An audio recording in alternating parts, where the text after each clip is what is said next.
بسم اللہ الرحمن الرحیم۔ محترم سامعین و ناظرین، ایک صاحب نے سوال پوچھا ہے کہ حضور اکرم صلی اللہ علیہ وسلم کے جو والدین تھے کیا وہ مسلمان تھے اور وہ جنت میں داخل ہوں گے؟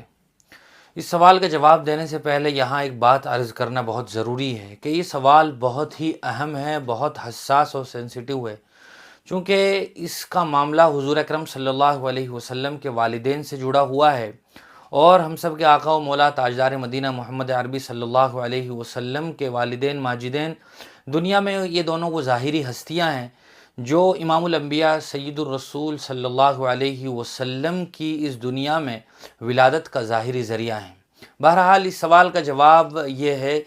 کہ بہت سارے علماء اور محدثین نے، فقہا نے اس سلسلے میں بہت ساری باتیں کہی ہیں،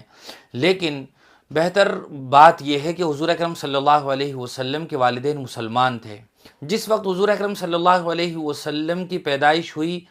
آپ کے والد حضرت عبداللہ تو آپ کی پیدائش سے پہلے ہی انتقال کر چکے تھے، اور آپ کی والدہ ماجدہ آپ کی ولادت کے 6 سال اس دنیا سے تشریف لے گئی تھی،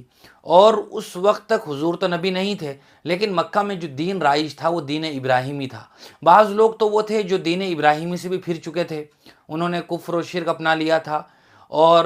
وہ توہمات میں پڑ گئے تھے، بدعات اور خرافات میں مبتلا تھے، لیکن بعض لوگ وہ تھے جو ابھی بھی دین ابراہیمی پر باقی تھے۔ بہت سارے لوگوں کے نام تاریخ میں ملتے ہیں جن میں حضور کے والدین بھی ہیں کہ وہ بھی دین ابراہیمی پر تھے، اور اس وقت کا صحیح اور سچا دین مکہ المکرمہ کے لوگوں کے لیے دین ابراہیمی تھا۔ جہاں تک معاملہ حضرت عیسیٰ علیہ السلام کا ہے، بعض لوگ یہ کہہ سکتے ہیں کہ اس وقت تو نبی حضرت عیسیٰ تھے، تو یاد رکھنا چاہیے کہ حضرت عیسیٰ وہ بنی اسرائیل کے نبی تھے،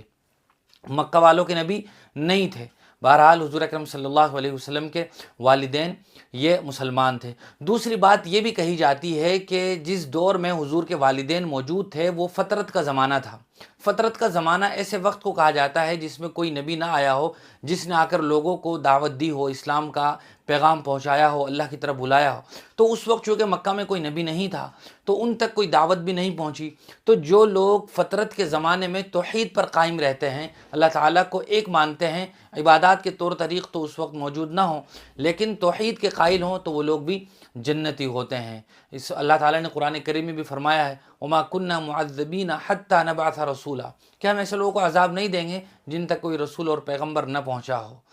اس سے بڑھ کر بات جو اصولی ہے اور بہت اہم ہے وہ یہ ہے کہ ہمیں حضور اکرم صلی اللہ علیہ وسلم کے والدین کے بارے میں اس طرح کی ڈیبیٹ اور بحث کرنے کی بھی ضرورت نہیں ہے، کیونکہ یہ ایک ایسا مسئلہ ہے جو نہ تو ہمارے عقیدے سے جڑا ہوا ہے، نہ ہمارے ایمان کا جز ہے، اور نہ روز قیامت قبر میں ہم سے اس بارے میں کوئی سوال کیا جائے گا۔ البتہ ہمارے اپنے اعمال کے متعلق روز قیامت ضرور سوال کیا جائے گا۔ ہمیں اپنے بارے میں زیادہ فکر کرنے کی ضرورت ہے، اور حضور اکرم صلی اللہ علیہ وسلم کے والدین کے بارے میں کوئی بھی ایسی بات زبان سے نکالنا جس سے حضور کو تکلیف ہو اور روز قیامت ہم حضور کا سامنا کرنے سے شرمندگی محسوس کریں، ہمیں احتراز اور پرہیز ہی کرنا چاہیے۔ امید ہے کہ بات بالکل واضح ہو گئی ہوگی۔ پھر بھی ذہن میں اگر کوئی سوال ہو تو آپ کومنٹ باکس میں اپنا سوال لکھ سکتے ہیں۔ جزاک اللہ۔